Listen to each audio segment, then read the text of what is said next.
ನಿಮಗೆ ಸ್ಥಾನಮಾನ ಯೋಗ್ಯತೆ ಇಲ್ಲ.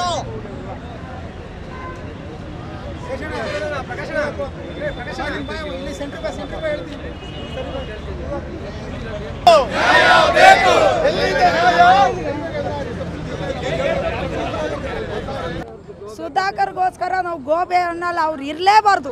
ಬಿಜೆಪಿಯಲ್ಲಿ ಇದ್ರೆ ಬಿಜೆಪಿ ಹಾಳಾಗೋಗುತ್ತೆ, ಅದೊಂದು ನಾವು ಹೇಳ್ತೀವಿ. ಬೇಡ ಬಿಡ್ರಿ, ಕಷ್ಟ ಸುಖಕ್ಕಾಗಿರೋರು ಕೊಡ್ಲಿ, ನಮ್ಮ ಕಷ್ಟ ಏನು ಯುವಕರು ಕೊಡ್ಲಿ ಬಿಡಿ, ಯುವಕರು ಕೊಡ್ಲಿ ಬಿಡಿ.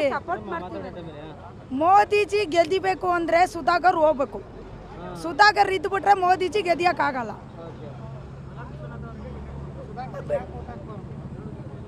ಕೊರೋನಾ ಟೈಮಲ್ಲಿ ನೀವು ಪೋಷಕರಾಗಲು ಕಾಯುತ್ತಿದ್ದೀರಾ? ಚಿಂತಿಸದಿರಿ. ಓಯಾಸಿಸ್ ಫರ್ಟಿಲಿಟಿ 90,000 ದಂಪತಿಗಳ ಜೀವನದಲ್ಲಿ ಸಂತೋಷವನ್ನು ತಂದಿದೆ. 7825893601ಗೆ ಕರೆ ಮಾಡಿ, ಅತ್ಯದ್ಭುತ ರಿಯಾಯಿತಿ ಪಡೆಯಿರಿ ಹಾಗೂ ಎಲ್ಲರಿಗೂ ಗುಡ್ ನ್ಯೂಸ್ ಕೊಡಿ. ಕಳ್ತನ ಮಾಡಿದ್ರಲ್ರಿ, ಇನ್ನು ಅದಕ್ಕಿಂತ ಬೇಕಾ?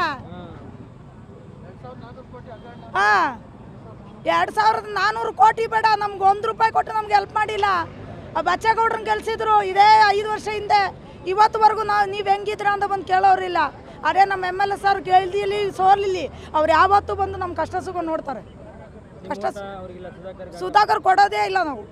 ಸರ್ ಸುಧಾಕರ್ಗೆ ಕೊಡೋದು ಬೇಡ, ಅಲೋಕ್ ವಿಶ್ವನಾಥ್ ಅವ್ರಿಗೆ ಕೊಡಲಿ. ಯುವಕರಿಲ್ವಾ, ಅದು ಇವಾಗ ಅವ್ರಿಗೆ ಎಂತ ಕೊಡ್ಬೇಕು? ಯುವಕರು ಅವರೇ ಕೆಲಸ ಮಾಡೋರಿಗೆ ಕೊಡಲಿ, ಅವ್ರು ಬೇಡ ಎಜುಕೇಟರಿಗೆ ಕೊಡಲಿ. ಬೇಡ ಅಂತ ನಾವು ಮೋದಿಜಿ ಸಪೋರ್ಟ್ ಮಾಡ್ತೀವಿ, ಆದರೆ ಸುಧಾಕರ್ಗೆ ಸಪೋರ್ಟ್ ಮಾಡೋದು ಅಷ್ಟೇ. ಕೆಲಸ ಪಕ್ಷ ಮೋದಿಗೆ ಮೋದಿ ನೋಡಿ ಓಟ್ ಹಾಕ್ತೀವಿ ಸರ್ ಪಕ್ಷಕ್ಕೆ, ಆದರೆ ಸುಧಾಕರ್ಗೆ ಹಾಕಲ್ಲ, ವಿಶ್ವನಾಥ್ ಕೊಡಿ. ಅವ್ರು ಏನು ಅಲೋಕ್ ವಿಶ್ವನಾಥ್ ಕೊಡಬೇಕು ಅಂತ ಹೇಳಿ ಕಳ್ತನ ಮಾಡಿದಾರಲ್ಲ ಸರ್, ಅದಕ್ಕೋಸ್ಕರ ನಮ್ಮ ಕಷ್ಟ ಸುಖ ಯಾರು ಕೇಳ್ತಾರೆ? ಸನ್ಮಾನ್ಯ ಯಡಿಯೂರಪ್ಪ ಅವ್ರಿಗೆ ಹಾಗೂ ವಿಜಯೇಂದ್ರ ಅವ್ರಿಗೆ ನಮಸ್ಕರಿಸ್ತಾ, ಯಲಹಂಕ ವಿಧಾನಸಭಾ ಕ್ಷೇತ್ರದ ಇವತ್ತೇನು ಯುವಕರೇನು ನಾವು ಸುಮಾರು ಜನ ಇವತ್ತು ಸಾವಿರಾರು ಜನಸಂಖ್ಯೆಯಲ್ಲಿ ಸೇರಿದ್ದೀವಿ. ಉದ್ದೇಶ ಏನಪ್ಪ ಅಂತಂದರೆ, ಚಿಕ್ಕಬಳ್ಳಾಪುರ ಅಭ್ಯರ್ಥಿಯಾಗಿರ್ತಕ್ಕಂತಹ ಡಾಕ್ಟರ್ ಕೆ ಸುಧಾಕರ್ ಅವರೇನಿವತ್ತು ನಿನ್ನೆ ಅಭ್ಯರ್ಥಿ ಎಂದು ಘೋಷಣೆ ಮಾಡಿದ್ದಾರೆ. ಈ ಒಂದು ಅಭ್ಯರ್ಥಿಯನ್ನು ಗೋ ಬ್ಯಾಕನ್ನು ಮಾಡ್ತಕ್ಕಂಥ ಒಂದು ಕೆಲಸವನ್ನು ಮಾಡಲಿಕ್ಕೆ ಇವತ್ತು ಸುಮಾರು ಸಾವಿರಾರು ಯುವಕರು ಇವತ್ತು ಸೇರಿದ್ದೇವೆ. ಈ ಒಂದು ಸಂದರ್ಭದಲ್ಲಿ ನಾನು ನಿಮಗೆ ಮಾಧ್ಯಮದ ಮುಖಾಂತರ ಹೈಕಮಾಂಡ್ಗೆ ಹೇಳಲಿಕ್ಕೆ ಬಯಸ್ತೇನೆ, ಡಾಕ್ಟರ್ ಕೆ ಸುಧಾಕರ್ ಅವರು ಏನು ಕೋವಿಡಲ್ಲಿ ಮಾಡಿರ್ತಕ್ಕಂಥ ಹಗರಣ ಇನ್ನೂ ಮೀಡಿಯಾದಲ್ಲಿ ಕೋರ್ಟ್ನಲ್ಲಿ ನಡೀತಕ್ಕಂಥದ್ದು ಕೇಸ್ ನಡೀತಾ ಇದೆ. ಈ ಒಂದು ಅಭ್ಯರ್ಥಿಗೆ ನೀವೇನು ಟಿಕೆಟ್ ಘೋಷಣೆಯನ್ನು ಮಾಡಿದ್ದೀರಾ, ಈ ಒಂದು ಘೋಷಣೆ ಮಾಡಿರ್ತಕ್ಕಂಥ ಸಂದರ್ಭ ಇವತ್ತು ಭಾರತೀಯ ಜನತಾ ಪಾರ್ಟಿಯವರು ವೀಕ್ಷಣೆಯನ್ನು ಮಾಡ್ತಾ ಇದ್ದಾರೆ.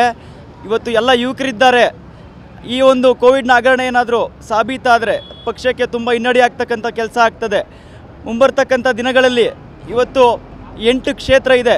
8 ಕ್ಷೇತ್ರದಲ್ಲಿ ಮುಂದೆ ಏನು ಗೆಲ್ಲಬೇಕಾಗಿದ್ದಂಥ ಅಭ್ಯರ್ಥಿ ಹಿಂದೆ ಏನು ಸೋತಿದ್ದಾರೆ ಮಂತ್ರಿ, 8 ಕ್ಷೇತ್ರಕ್ಕೆ ಒಂದೇ ಮಂತ್ರಿ ಇರ್ತಕ್ಕಂಥದ್ದು ಸನ್ಮಾನ್ಯ ಸುಧಾಕರ್ ಅವರು, ಮಾಜಿ MLA ಆಗಿರ್ತಕ್ಕಂಥ ಮಾಜಿ ಸಚಿವರಾಗಿರ್ತಕ್ಕಂಥ ಸುಧಾಕರ್ ಅವರು ಇವತ್ತು ಒಬ್ಬ ಮಂತ್ರಿ 8 ಕ್ಷೇತ್ರದಲ್ಲಿ ಇವತ್ತು ಕೇವಲ ಒಂದೇ ಭಾರತೀಯ ಜನತಾ ಪಾರ್ಟಿ ಇದ್ದರೆ ಅದು ಯಲಹಂಕ ಮಾತ್ರ, ಮಿಕ್ಕಿದೆಲ್ಲ ಕಾಂಗ್ರೆಸ್ ಯಾಕಾಯಿತು? ಈ ಒಂದು ಪ್ರಶ್ನೆ ಎಲ್ಲ ಹೈಕಮಾಂಡ್ಗೆ ನಾವು ಕೊಡಬೇಕಾಗ್ತದೆ ಅಂತ ಹೇಳ್ತಾ ನಾನು ಒಂದೆರಡು ಮಾತನ್ನು ಮುಗಿಸ್ತೇನೆ. ಜೈ ಹಿಂದ್, ಜೈ ಕರ್ನಾಟಕ. ಮಾತು ಪಾರ್ಟಿ ಟಿಕೆಟ್ ಘೋಷಣೆ ಮಾಡಿದೆ, ಈಗ ಇನ್ನೂ ಸಮಯಾವಕಾಶ ಇದೆ ಚೇಂಜ್ ಮಾಡೋಕ್ಕೆ ಅಂತೀರಾ ಸರ್? ಇವತ್ತೇನು ಯುವಕರನ್ನು ಒಂದು ಮೋದಿಜಿಯವರ ನಡೆ ಯುವಕರ ಕಡೆ ಅಂತೇನು ಇವತ್ತು ಒಂದು ಸ್ಲೋಗನ್ ಇದೆ, ಆ ಸ್ಲೋಗನ್ ಮುಖಾಂತರ ಇವತ್ತು ಭಾರತೀಯ ಜನತಾ ಪಾರ್ಟಿಯಲ್ಲಿ ಯುವಕರಿಗೆ ಕೊಡಬೇಕು ಟಿಕೆಟು.